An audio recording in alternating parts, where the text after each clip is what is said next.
उत्तर महाराष्ट्रातील 1100 कोटींचं big budget असलेल्या मालेगाव महानगरपालिकेमध्ये 21 प्रभागातील 84 नगरसेवकांसाठी निवडणूक होणार आहे। मे 2017 मध्ये शेवटची निवडणूक झाली होती आणि त्यानंतर 13 जून 2022 पासून महापालिकेवर प्रशासकाची नेमणूक करण्यात आली। मालेगावात भाजप, शिवसेना, इस्लाम पार्टी, समाजवादी पार्टी, MIM या राजकीय पक्षांत एकमेकांसमोर दंड ठोकून उभे राहणार आहेत। महापालिका निवडणुकीच्या पार्श्वभूमीवर आढावा घेतलाय प्रतिनिधी संदीप जेजूरकर यांनी। राज्यात 29 महानगरपालिका निवडणुकींचा बिगुल वाजलेला आहे। उत्तर महाराष्ट्रातील बिग बजेट असलेली मालेगाव महानगरपालिकाचे देखील त्यात समावेश आहे। तब्बल 1100 कोटी बजेट असलेल्या या महापालिकेची निवडणुकीला आता रंगत येणार आहे। आपण आता आहोत मालेगाव महापालिकेच्या कार्यालयाबाहेर। मालेगाव महापालिका जी आहे ती 17 डिसेंबर 2001 रोजी अस्तित्वात आली।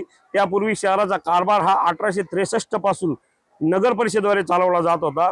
मागील जे निवडणूक झाली होती 2017 मध्ये, यामध्ये काँग्रेसचे 28, राष्ट्रवादी काँग्रेसचे जनता दल, राष्ट्रवादी काँग्रेस जनता दलाचे 26, शिवसेना 13, भाजप 9, MIM 7 व इतर 1 असे जे आहेत ती बलाबल होतं, ती संख्या होती। आता या 2026 ची निवडणुका जाहीर झाल्यानंतर देखील आता राजकीय रंगत जी आहे ती वाढणार आहेत। माजी आमदार आसिफ शेख यांनी एक इस्लाम पार्टीची नव्याने स्थापना केलेली आहे व समाजवादी पक्ष जो आहे तो त्यांनी सोबत घेतलेला आहे। त्या दृष्टीने ती आणि भाजपने देखील मोठमोठे जे काही ते राजकीय नेते गळाला लावलेले आहेत। एकूण जे आहेत ते या मालेगाव महापालिकेच्या निमित्ताने 4 जे मोठे पक्ष आहेत ते एकमेकांसमोर टाकणार आहेत। आरोग्य समस्या असेल, बेरोजगारी असेल, स्वच्छतेचा उडालेला बोजवारा असेल, तसेच मध्यंतरीच्या काळात जे आहे ते बनावट जन्म दाखल्यांचा जो विषय होता तो महत्त्वाचा मुद्दा या निवडणुकीत ठरणार आहे। या मुद्द्यावरच या मालेगाव महापालिकेची जी निवडणूक आहे ती रंगत जाणार आहे।